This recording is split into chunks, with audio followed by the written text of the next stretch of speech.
संभल के असमोली क्षेत्र में इमामबाड़ा मजार और ईदगाह पर बुलडोजर कार्रवाई आज की गई। प्रशासन का कहना है कि ये कार्रवाई न्यायालय के आदेश और सरकारी अभिलेखों के आधार पर हुई है। क्या है पूरा मामला, देखिए इस रिपोर्ट में।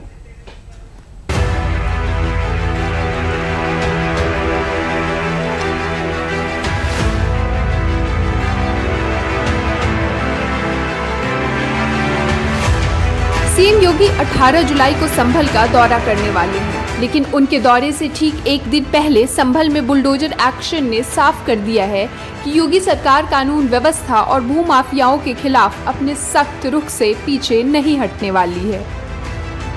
संभल के थाना असमोली क्षेत्र के गांव मुकर्रबपुर में सरकारी बंजर भूमि पर अवैध रूप से बनाए गए इमामबाड़ा और मजार पर बुलडोजर चलाकर पूरी तरह ध्वस्त कर दिया गया है, जिससे पूरे इलाके में हड़कंप मच गया है।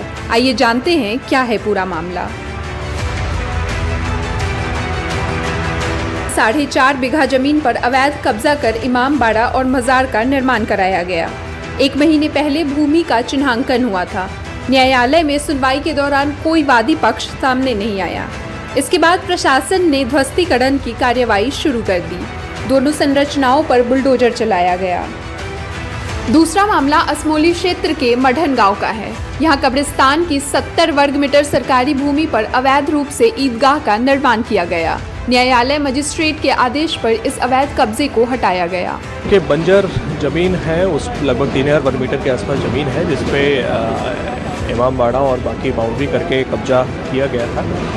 तहसीलदार कोर्ट से सुनवाई होने के पश्चात इसमें ध्वस्तीकरण का आदेश जारी किया गया और उसी आदेश का अनुपालन आज कराया जा रहा है। गांव की ज़मीन जो खाली हो रही है, उस ज़मीन का सदुपयोग हम लोग गांव के ही भूमिहीन परिवारों को आवंटित करके करेंगे, जिससे जो लोग गरीबी रेखा के नीचे अभी भी रह गए हैं वो सम्मानपूर्वक जीवन अपना व्यतीत कर पाएँ। पूरी प्रक्रिया में कोई कब्जेदार सामने नहीं आया है। उसकी जांच चल रही है कि किन लोगों के द्वारा कब्जे की प्रक्रिया को अंजाम दिया गया। साथ साथ में जहाँ तक पुराने की बात है, लगभग 5 साल के आसपास ये पुराना बताया जा रहा है। बाकी और जांच का विषय है, जांच चल रही है। ये पर्टिकुलर पीस ऑफ लैंड है, ये करीबन 1.25 करोड़ से ज़्यादा की मालियत का है। 4.5 बीघे ज़मीन है। इस पर लोगों के द्वारा कब्जे करके इमामबाड़ा बनाया गया है, जबकि यहाँ पे ये आंगनवाड़ी का एक मैदान भी हो सकता था, बच्चों के खेलने के लिए भी ये जगह हो सकती थी। तो इस तरीके से जहाँ पे भी पुलिस प्रशासन को संयुक्त रूप से कार्रवाई की जा रही है, सूचना मिल रही है, वहाँ पे हम लोगों के द्वारा मौके का सत्यापन करवाया जा रहा है और उसके बाद में कार्रवाई वो अमल में लाई जा रही है। प्रशासन का कहना है कि बिना अनुमति किसी भी प्रकार का निर्माण सरकारी भूमि पर नहीं किया जा सकता। ऐसे किसी भी तरह के अवैध कब्जे को बर्दाश्त नहीं किया जाएगा। प्रशासन के मुताबिक ईदगाह के संबंध में किसी व्यक्ति या पक्ष ने कोई दाव पेश नहीं किए। सार्वजनिक प्रकाशन के बाद 12 जून तक कोई भी पक्ष अदालत में उपस्थित नहीं हुआ, जिसके बाद अदालत ने अवैध जमीन पर मजार इमामबाड़े को बेदखल करने का आदेश पारित कर दिया। अब तक इस आदेश के खिलाफ किसी पक्ष ने कोई अपील नहीं की है। फिलहाल प्रशासन पूरे इलाके में स्थिति पर नजर बनाए हुए है। किसी भी तरह की स्थिति से निपटने के लिए पुलिस बल तैनात किए गए हैं। अधिकारियों का कहना है कि कानून व्यवस्था बनाए रखना उनकी प्राथमिकता है, जबकि मुस्लिम समुदाय का नजरिया इस पूरी प्रक्रिया को लेकर बिल्कुल अलग है।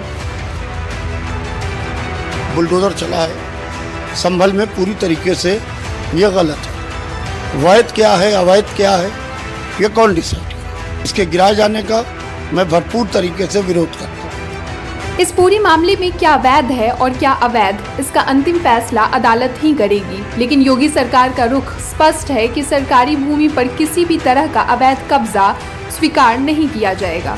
फिलहाल प्रशासन का कहना है कि कार्यवाही अदालत के आदेश और सरकारी अभिलेखों के आधार पर ही की गई है।